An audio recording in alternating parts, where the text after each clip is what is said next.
tingkatkan tekad kuatkan hati. Negeri ini memanggilmu kawan, belajar bergerak berbagi untuk negeri. Assalamualaikum warahmatullahi wabarakatuh. Saya perkenalkan, nama saya Yen Paklina dari SMK Pesantren Ciwaringin. Saya calon guru penggerak angkatan ke-7. Pada hari ini saya ingin membuat video yaitu mengenai tentang percakapan pra-observasi supervisi akademik bersama rekan sejawat guru di SMK Pesantren Ciwaringin, yaitu yang ada di samping saya yaitu adalah Pak Restu Abdi Yoga yang bisa membantu saya hari ini untuk pembuatan video pada modul 3.3 supervisi. Mangga saya perkenalkan Pak Restu Abdi Yoga. Bagaimana kabarnya Pak Restu hari ini? Alhamdulillah, kabar saya hari ini dalam keadaan yang baik. Pak Restu, mungkin akan ada supervisi di kelas. Saya tugaskan untuk mensupervisi Bapak pada kegiatan besok. Rencana saya mau mensupervisi Bapak di kelas, bukan persiapan lebih dulu nih sebelum melakukan supervisi. Mungkin tujuannya kita dapat berbagi ya Pak ilmu untuk pengalaman saya khususnya, dan juga nanti pengalaman Bapak juga, sehingga bisa bermanfaat untuk kegiatan yang ada di sekolah ini. Kira-kira bagaimana Pak Restu? Setuju tidak? Oke, setuju, bangga. Oke, Pak Restu, kalau boleh tahu nanti rencananya untuk supervisi itu materi apa ya untuk Pak Restu akan bisa diberikan untuk pada saat supervisi tersebut? Ya, sebelum saya jelaskan lebih dahulu, Ibu di sini saya mampu mempelajari JOK. Kemungkinan besar besok yang akan saya sampaikan peserta didik saya itu terkait dengan dari satu pertemuan besar ke pertemuan besar. Hanya sesuai itu saya ada di kelas 11 BD pemasaran. 11 BD pemasaran.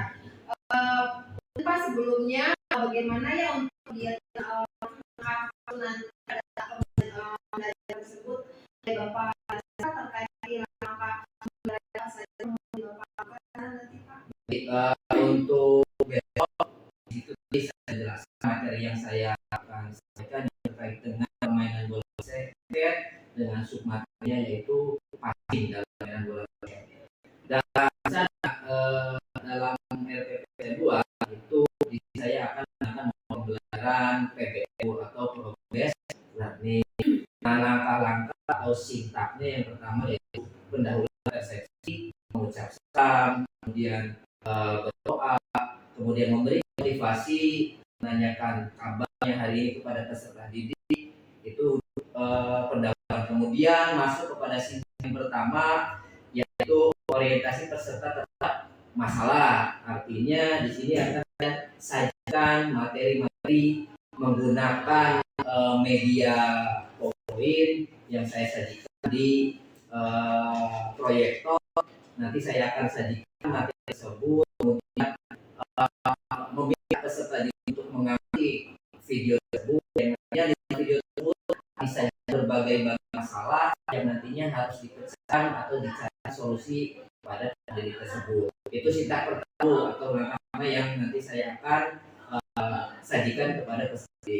Kemudian masuk sintak kedua dalam problem itu mengorganisasikan peserta didik. Pada tahap itu saya akan membagi siswa-siswa tersebut dalam beberapa kelompok yang saya tugaskan kepada peserta didik untuk mendiskusikan dari hasil pengamatan mereka yang mereka amati dari video yang saya tampilkan. Kemudian setelah itu sintak yang itu menyajikan hasil observasi yang telah mereka lakukan tadi pada saat pembagian kelompok.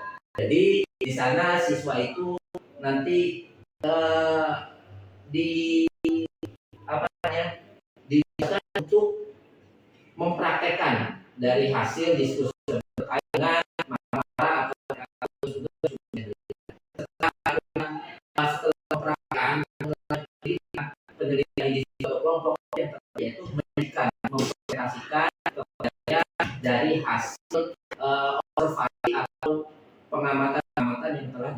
oleh peserta didik. Maka nanti kelompok itu maju memberikan hasil materi. Yang terakhir ya kegiatan penutup, kegiatan evaluasi dan pemberian tugas tidak tersusul oleh saya. Tutup dengan doa bersama. Itu langkah-langkah pembelajaran saya akan sampaikan besok terkait dengan materi permainan bola besar, bola basket, dan submateri passing dalam permainan bola basket. Baik Pak, kayaknya kegiatan ini yang juga yang artinya sangat beruntun dan mungkin biasanya di dalam satu kegiatan yang jadi itu kadang jadi problem yang muncul gitu pada saat pembelajaran. Nah saat masalah muncul pada saat pembelajaran itu biasanya yang selalu terjadi itu apa? Biasanya yang selalu harus apa namanya di dalam proses belajar itu tersebut masalah yang sering muncul pada proses pembelajaran tersebut Pak. Ya, yang pertama mungkin tidak bosan siswa ketika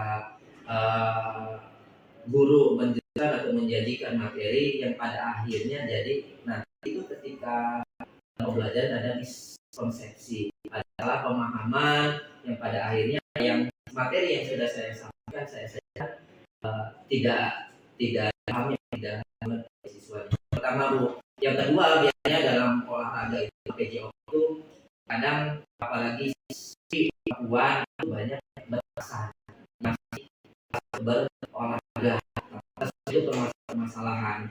Mungkin yang ketiga masalahnya itu jadi mata pendidikan sejarah. Jadi batasan ini untuk kami pendidik harus kita memodifikasi dan bahan yang nanti disiapkan pada saat pembelajaran. Jadi permasalahan dihadapi di lapangan maupun di kelas khususnya untuk mata pelajaran PJK. Memang sih yang ada kala ketika pada saat proses pembelajaran itu salah satunya siswa itu kadang satu fokus yang kemudian mulai kaitan dengan kegiatan apa namanya PJK itu kan kadang peserta didik itu ada rasa malu gitu kan ketika dia harus melakukan kegiatan yang tadi yang itu. Kemudian Pak, dari kesalahan tersebut apa yang direncanakan ataupun apa yang Pak akan lakukan dari proses pembelajaran tersebut Pak? Ya tentunya yang pertama seperti yang tadi sudah disebutkan, supaya anak itu fokus, itu tadi pertama harus selalu memberikan motivasi dulu pada peserta didiknya. Kita berikan motivasi, kita sampaikan juga manfaat dari olahraga itu seperti apa. Kemudian ketika anak sudah penuh, tentunya sebagai pendidik, sebagai guru harus pintar-pintar mencari salah satunya dengan mengadakan ice breaking dan lain-lain supaya fokus siswa tersebut bisa kembali fokus terhadap materi yang disajikan guru. Itu yang pertama. Kemudian menyikapi yang kedua terkait dengan ketersediaan alat dan bahan. Tadi saya sudah sampaikan, kami guru itu harus kreatif mencari solusi. Kalau alat harus dimodifikasi. Bola basketnya hanya ada 3, ya kita bisa dengan menggunakan bola voli. Jadi esensi dari mata pelajaran bola basket itu kita sampaikan. Nanti memang di dalam hal ini Pak Restu memang akan mendidik juga dalam untuk rasa tanggung jawab. Nah, itu biasanya Pak tindakan dan strategi jawab itu apa sih yang harus lakukan Ya tadi tentunya yang pertama supaya menjadi tanggung jawab kita sampaikan dalam pembelajaran dulu. Tujuan pembelajaran harus diketahui oleh siswa supaya siswa punya gambaran apa sih manfaat dari mempelajari materi ini, manfaat untuk kalau olahraga kaitannya dengan kebugaran tubuh, supaya nanti siswa itu ditanggung jawab untuk memiliki kesan dari khususnya untuk diri mereka sendiri. Tujuan dari pendidikan PJO itu yaitu untuk memberikan atau menjadikan siswa-siswa tersebut memiliki tingkat kebugaran jasmani yang baik. Nah, ketika siswa tersebut paham mengetahui tujuan dari pembelajaran PJO tadi, mereka akan sendirinya diharapkan bisa sadar. Artinya mereka memiliki tanggung jawab terhadap diri sendiri terhadap kesehatan dan kebugaran tubuh. Kayaknya mulai kita nggak sabar nih. Saya tunggu ya Pak ya di kelasnya di kelas 11 BD untuk kegiatan produksinya kayaknya sangat bagus-bagus banyak dari runtunan kegiatan yang tadi Pak paparkan juga begitu memang sangat komplit ya artinya dari segi membuat rencana pembelajarannya kemudian ada eksplorasi kemudian juga nanti ada aksi nyatanya mungkin besok kita tunggu ya Pak kira-kira di jam berapa? Di jam ke-34 tuh. 34. Baik. Baik, terima kasih banyak nih Pak waktunya untuk kita bisa bicara kegiatan organisasi supervisi ditunggu pagi di jam ke-34. Oke. Sebelumnya banyak terima kasih atas kesediaan Pak untuk kita berbincang-bincang di sini. Terima kasih sekali Pak. Assalamualaikum warahmatullahi wabarakatuh.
Terima kasih kepada Ibu Imas selaku PP Guru Penggerak Angkatan ke-7 yang telah datang ke sekolah kami di SMK Pesantren Jiwaringin dan juga terima kasih juga kepada Pak Restu yang sudi kiranya membantu saya sebagai bahan media untuk supervisi yang kemarin ya Pak ya dan juga sekarang kita masuk ke pasca yaitu adalah pasca observasi. Gimana Pak kabarnya Pak hari ini Pak?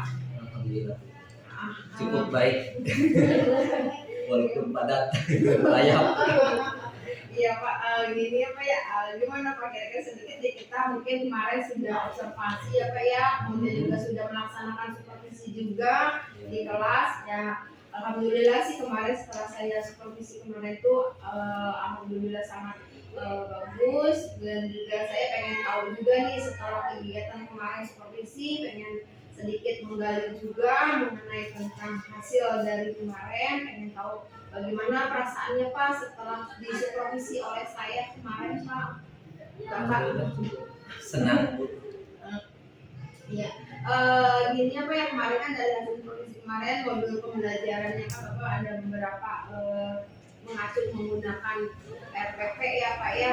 RPP-nya itu adalah dengan menggunakan media pembelajaran problem based learning ya kan Pak ya. Kayaknya setelah kemarin saya mengamati dari supervisi kemarin itu dengan metode pembelajaran based learning ya problem based learning itu kira-kira kendala apa yang terjadi Pak setelah kemarin itu saya melihat ya kendalanya itu melihat dari hasil pengelompokan anak-anak yang kemarin itu dikelompokkan kemudian dipresentasikan gitu kan itu saya perhatikan itu ada sedikit anak-anak malu kayaknya kayak kurang percaya diri dan kurang fokus gitu ya Pak ya tidak fokus itu menurut Bapak bagaimana Pak tindakan apa nih solusinya yang bisa dilakukan Bapak kalau harus ada pandangan seperti itu Pak? Ya, baik, sedikit saya jelaskan Bu. Betul yang Ibu sampaikan kemarin itu di materi permainan bola basket, submaterinya tentang passing dalam bola basket dengan model pembelajaran problem based, mungkin ada beberapa hal yang harus ditekankan dan diperhatikan, terutama pada saat tahap penyelidikan kelompok Ibu dan pada saat penyampaian presentasi oleh siswa. Yang saya perhatikan juga ketika penyelidikan kelompok itu hanya beberapa siswa saja yang aktif. Yang melakukan sesuai dengan instruksi saya hanya beberapa siswa saja yang memang siswa tersebut di kelas itu aktif. Yang lainnya itu hanya mungkin sebagai bisa dikatakan masih pasif. Kemudian pada kenyataannya setelah penyelidikan kelompok tahap selanjutnya dalam problem based learning kan itu mempresentasikan hasil karyanya. Kalau permainan bola basket yaitu mempraktekkan dari tugas-tugas yang saya sampaikan, bagaimana melakukan passing, chest pass, pass dan lain-lain. Masih banyak yang malu untuk mempraktekkan dan berarti tidak bisa. Jadi tidak terbiasa untuk berbicara di depan umum, public speaking yang dengan baik. Itu PR untuk kedepannya bagaimana didik itu mau berani di depan umum supaya terbiasa. Speakingnya juga bisa diperbaiki lagi. Mungkin nanti saya akan mencari variasi yang lain bagaimana saya peserta didik tersebut mampu mahir untuk bicara di depan umum. Kalau melihat dengan kemampuannya sih semua sudah bagus. Kemampuan siswa-siswa itu ya mereka bisa mempraktekkan. Kadang-kadang kalau siswa kalau udah maju di depan blank semuanya Ibu. Ngeblank semuanya. Tadi harus ngomong apa nih? Gimana caranya? Tapi ketika saya amati pada saat di kelompoknya mereka sudah bisa mempraktekkan pasif tersebut. Namun ya kendalanya karena rasa malunya, karena tidak terbiasa yang tidak biasa, makanya pada saat presentasikan mereka ya masih malu. Mungkin karena berbeda ya, mungkin ya Bapak kan sebelumnya di dalam kegiatan itu menggunakan project bisa praktek langsung ya. Kemudian kali kepada benar-benar learning kan di situ ada perbedaan ya Pak. Kira-kira perbedaan yang menggunakan media sebelumnya dengan media sekarang itu kira-kira apa Pak? Ya tentunya kalau di dalam olahraga ini saya harus sesuai, tidak semua materi itu menggunakan problem based learning saja. Dan ada beberapa materi yang cocok menggunakan model pembelajaran project based learning. Contohnya di sebelumnya saya itu materinya itu senam aerobik. Nah, senam aerobik menurut saya cocok untuk digunakan project based learning karena di senam aerobik nanti itu si siswa itu untuk menciptakan gerakan. Ya, berarti ada proyek nih yang harus dibuat untuk siswa. Nah, sedangkan pengaplikasian di mata pelajaran materi basket sepertinya tidak sesuai kalau digunakan proyek yang lebih cocok itu problem. Seperti perbedaannya sih jelas kalau proyek itu biasanya materinya jangka waktunya cukup panjang Bu, bisa hanya 4 pertemuan untuk proyek ini. Tetapi intinya sih dua model pembelajaran tersebut sih sama. Berpusat pada anak sebagai guru hanya menjadi cerita saja, mendampingi saja. Bagaimana nanti yang di lapangannya itu eksplor seperti itu siswa. Intinya model pembelajaran itu sama, berpusat kepada anak sih. Hanya metodenya saja, makanya sintaknya berbeda. Kemarin tuh kayak perasaan anak tuh ketika berpikir itu kayaknya asik ya, menyenangkan gitu ya. Cuma mereka nggak percaya dirinya ketika sedikit mengungkapkan apa pertanyaan itu mereka sedikit agak malu-malu gitu kan. Ininya mungkin ada yang menjadikan apa ya potensi yang buat kedepannya mungkin bisa digali tentang tadi ya seperti Bapak katakan itu namanya dunia terkait dengan mungkin tasnya yang dari oke mungkin tadi sudah ya terkait dengan mengenai tentang kemudian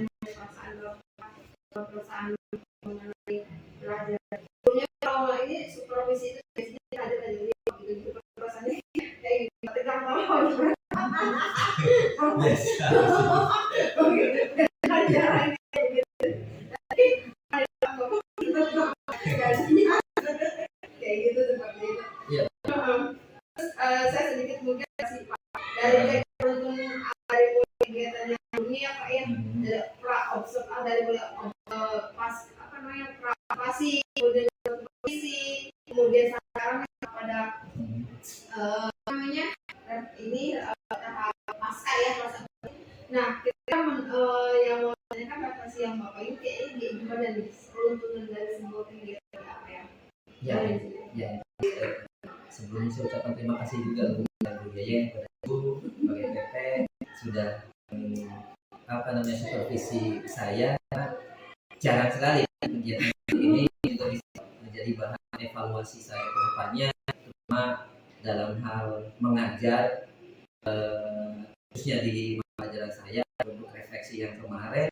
Yang mungkin saya sadari banyak hal yang harus saya perbaiki dalam pengisian kelas, pengisian siswa, kemudian memberikan berbagai macam variasi dan model pembelajaran yang lain, tentunya tidak monoton dan berpusat kepada anak.